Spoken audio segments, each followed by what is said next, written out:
This is Company Saturdays. Every Saturday, we present you with another company. Today, we're looking at 15 things you didn't know about Guinness. Welcome to Alux.com, the place where future billionaires come to get informed. Hello, Aluxers, and welcome back to our channel for another original video brought to you by our team here at Alux.com. In this video, we're going to reveal 15 facts about the popular beer company Guinness. Guinness is a world-famous beverage company that was founded by Arthur Guinness in Dublin, Ireland. The company's most popular product is the Guinness Dark Beer, which is a specialty blend dry stout. The beverage was first produced in the St. James Gate Brewery, which Arthur was able to rent out for only 45 Irish pounds. In this video, you're going to be learning about the beer that emerged from humble beginnings to now being produced by Diageo, which is unquestionably one of the most successful beer companies in the world. If you're new here, welcome. Be sure to subscribe and follow us on Instagram at Alux. It's now time to take a closer look at this thriving company with the 15 things you didn't know about Guinness. Number 1. The Guinness brand is over 250 years old. Arthur Guinness founded the company back in 1759, but it's doubtful he knew the brand he created would stand the test of time. The Guinness family grew to fame and prominence as a result of the success of the brewery and a number of other business ventures. Had it not been for Arthur's son Edward, the Guinness Brewery would never have been listed on the London Stock Exchange back in 1886. This single move secured the company's future for many years to come. Number 2. Over 200,000 gallons of Guinness are sold every year. Guinness is one of the most popular beers in the world. It's brewed in over 50 different countries and is readily available in more than 120 countries. This is to keep up with the growing demand for Guinness products. The most Guinness sold is in the United Kingdom, followed by Ireland, Nigeria, the United States, and Cameroon. Over 220,000 gallons of stout beer is sold every year, and over 10 million pints are drank every single day. Number 3. Unsurprisingly, Guinness Stout is the #1 beer in Ireland. Guinness is without a doubt one of the most popular beers in the United Kingdom and the #1 selling beer in Ireland. Although Arthur Guinness built the first brewery in Dublin, Ireland, the headquarters was later moved to London, England in 1932. Many often debate whether Guinness is authentically Irish or British. Regardless, the dark beer is incorporated into a number of the national dishes of both countries. Number 4. Guinness became the 7th largest company in the world by 1930. The Guinness brand continued to expand its reach and explore new markets after it was established. In the early 1900s, the demand was approaching 3 million barrels per year. It's a little wonder that the company soon emerged as being among the top 10 largest companies in the world, coming in at number 7. The company continued to grow because it produced a number of great products and worked hard to gain the loyalty of their employees. Number 5. The Guinness brand is worth over $2.3 billion. Financial analysts have determined that Guinness is the wealthiest brand in Ireland. In 2017, records indicated the brand is worth over $2.3 billion, and growth is expected to continue for the foreseeable future. This growth is attributed to the company's push for carefully branded advertising campaigns that are designed to target a younger market. Number 6. The first Guinness CEO that was not a part of the Guinness family was forced to resign. The Guinness brand was known to be a family-owned business. At least 3 of Arthur's sons and many of his descendants followed in his footsteps and became brewers. In fact, the company was initially named the Guinness & Sons Company Limited, and as such, it was a very momentous occasion when the board selected a chief executive officer that was not a part of the Guinness family. Ernest Saunders was appointed in 1983. Just 3 years later, he became a part of a group of businessmen who were implicated in using fraudulent tactics to manipulate the prices of Guinness stock. He was sentenced to 5 years in prison, although he served considerably less time. Number 7. In that same scandal, 2 Guinness directors were arrested for their involvement in a stock price fraud scandal in 1986.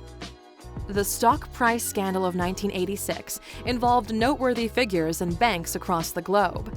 The Guinness directors, among other conspirators, paid individuals to buy millions of shares in the company's stocks.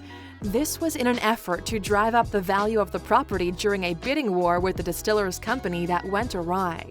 For a time, the plan worked because the value of Guinness stocks increased by 25% as a result of the mass purchases.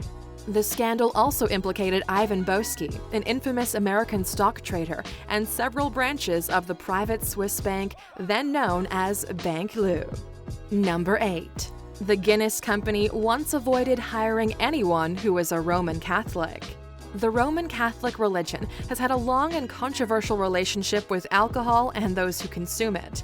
While we cannot be certain why it was done, until 1939, there was an unwritten rule that Guinness employees had to resign if they intended to marry someone Catholic. There is evidence that suggests that even until the late 1960s, Guinness executives would avoid even hiring Catholics.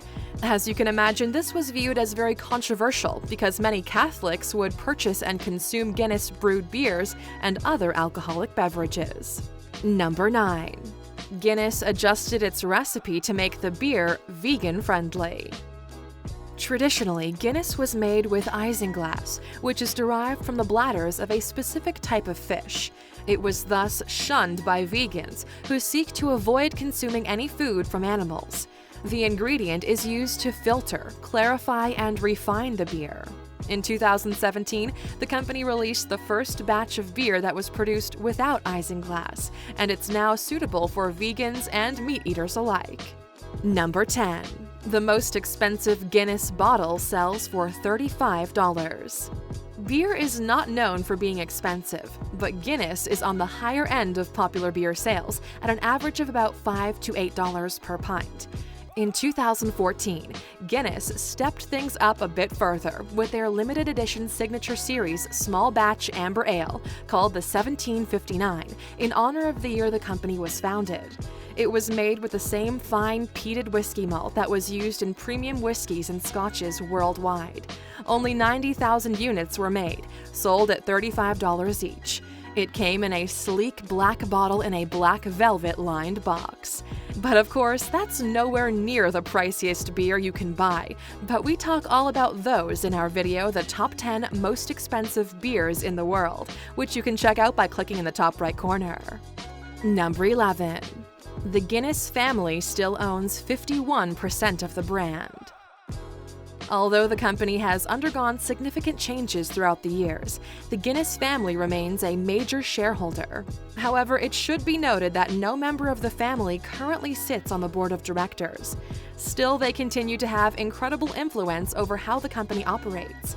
This is definitely a shift away from the family-owned business that emerged 259 years ago. Number 12. Guinness opened another US brewery in August 2018. The Guinness company recently made headlines and caused quite a stir when it opened another US brewery in Relay, Maryland. This opening made headlines because it's the first US brewery to have been opened in 60 years. The 62-acre property is expected to receive over 30,000 visitors annually. Plans are also in place to develop a restaurant on the property. And while Guinness is famous for its dark stout beer, the new brewery will primarily produce the blonde American lager beer. Number 13. For many years, they refused to pay for advertisements or promotions. In 1868, the demand for the beer was a little less than 400,000 barrels per year. Less than 8 years later, in 1876, the demand for the beer had doubled to almost 800,000 barrels annually. By 1886, the demand for the Guinness beer had skyrocketed to over 1 million barrels. This steady increase in demand was incredible because the company would not pay for any form of advertising, refused to discount their products, and did not own any pubs that exclusively sold their beer. Number 14. Arthur Guinness had at least 20 children. Arthur married his wife, Olivia Whitmore, in 1761. The two wed at St. Mary's Church in Dublin, Ireland. Arthur benefited from the £1,000 dowry that was paid to him by her family.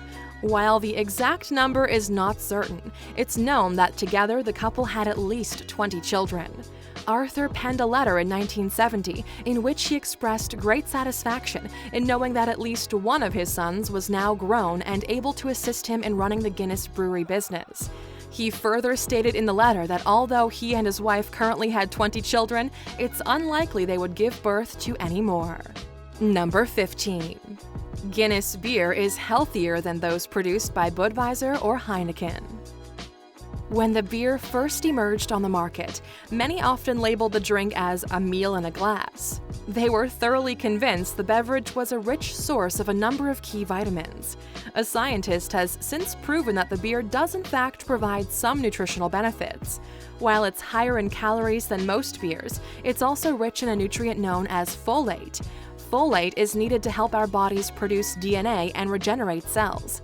The rich, flavorful beer is also a good source of fiber because it's made from malted and unmalted grains. Some medical professionals also claim the stout beer is good for your heart because it contains antioxidants. Well, Aluxers, now that you've learned some more about Guinness, we would love to know. Do you enjoy drinking Guinness beer? Is there a beer that you like better? Let us know in the comments. And since you've made it all the way through this video, as a bonus, you get an extra fact. Here it is. Number 16. Arthur Guinness leased the St. James Gate Brewery for 9,000 years. A 9,000-year lease agreement sounds ridiculous, but that's exactly what Arthur was able to negotiate with the owners of the unoccupied property where he would operate his brewery in 1759. The deal required him to pay 100 Irish pounds up front and then 45 pounds a month after that. Thank you for spending some time with us, Aluxers. Make sure to like and subscribe so you never miss another video. We also handpicked these videos, which we recommend you watch next. Thank you for being an Aluxer, and we'll see you back tomorrow.